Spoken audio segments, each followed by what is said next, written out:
Yes, sir. There's been a lot of push for divestment of university funds in things like fossil fuels. We've already gotten rid of tobacco and guns, and the governor sort of says, well, maybe we'll just do coal and so on. And I'm just wondering whether you'd like to comment on the sort of social role in investing university funds. I do not believe there should be a social role in investing in university funds. I believe the fiduciary responsibility of the board of Regents, just like it is for the board of the foundation, is to maximize returns, to drive revenues into supporting the good things that the university does. Look, my mother passed away from lung cancer. I hate tobacco companies. If they go out of business tomorrow, I'll be the happiest person around. But the Regent's decision to divest from tobacco is a financial catastrophe.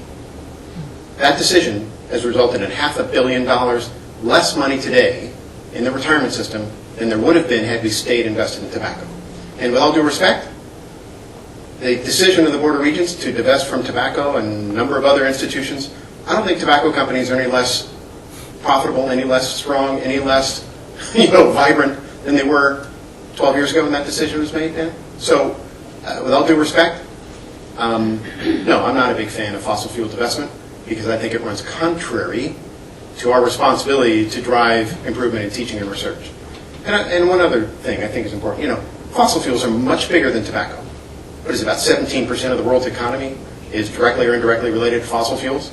So if you're suddenly telling your investment staff, you can't invest in 17% of your options out there, what do you think is going to happen to our returns in the pension system and the endowment? They're going to crater because you just don't have the options. Now, we're doing very positive things in this regard. And I'll be honest, the new chief investment officer we just hired, Jagdeep Bakker from Canada, started on April 1st.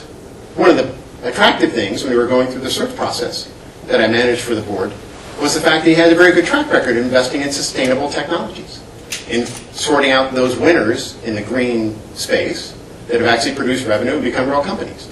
And that was very attractive to the board, to say we'd like to be proactive and positive when it comes to sustainability. But frankly, pulling money out of an oil company doesn't hurt the oil company. Frankly, it probably is really great for Chinese investors to come in, buy that stock, and put money in the bank. Do you think I'm strongly opinionated on this? Yes. Well, and it also sends a terrible message to a donor, right? And one of the things that Regents have got to overcome is to send out the message that they're above and beyond making political decisions with other people's money. And if you're out there trying to get somebody to give you a 7-figure gift on behalf of the university, are you going to give it to a bunch of political appointees who will because somebody has a demonstration in front of their house? You can't do that.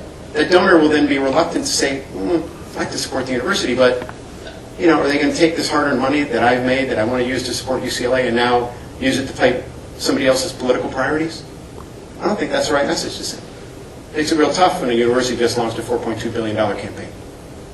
I could go on and on about this subject too, but I know I took 4 minutes just to answer that one. Following up, does your CFO mentality about these issues go as far as abandoning any moral leadership role that this great university would play? And I just throw out as an example divestiture from South Africa during its apartheid stage. How would you feel about that? As you just stated, or different? Yeah. So for every one of those, I could show you a tobacco one where it's had no impact. It is not my job as CFO to impose my moral compass on somebody else. My job is to make sure that there are the funds necessary to run this place and to allow it to thrive in an era of dramatic cutbacks from the state.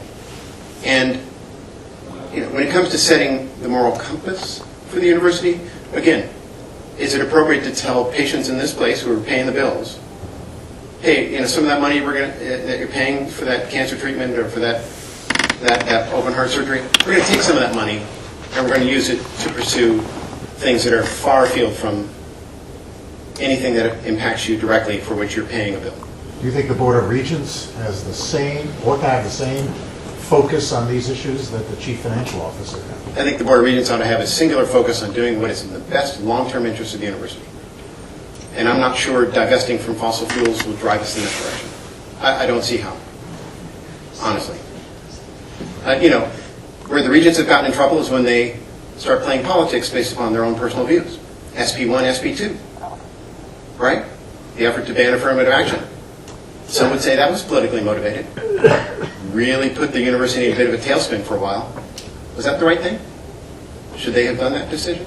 You can argue this both ways. I know, Joe, and let's face it, I met with the students who were advocating the fossil fuel divestment 6 or 7 times over the last year, and they're passionate, and I don't doubt the existence of climate change. I don't want something that's going to make a difference, right? If we're really serious about climate change, well, why don't we say you can't drive to campus anymore? You have to use public transit. Instead, we put the onus on somebody else instead of telling, there's a lot more fossil fuel being created by people driving to and from campus every day than where our investments go. But we're not willing to take that kind of sacrifice. We're willing to push the sacrifice onto somebody else. Well, if we want to make a moral statement, let's say we're going to do it with our own behavior first and foremost.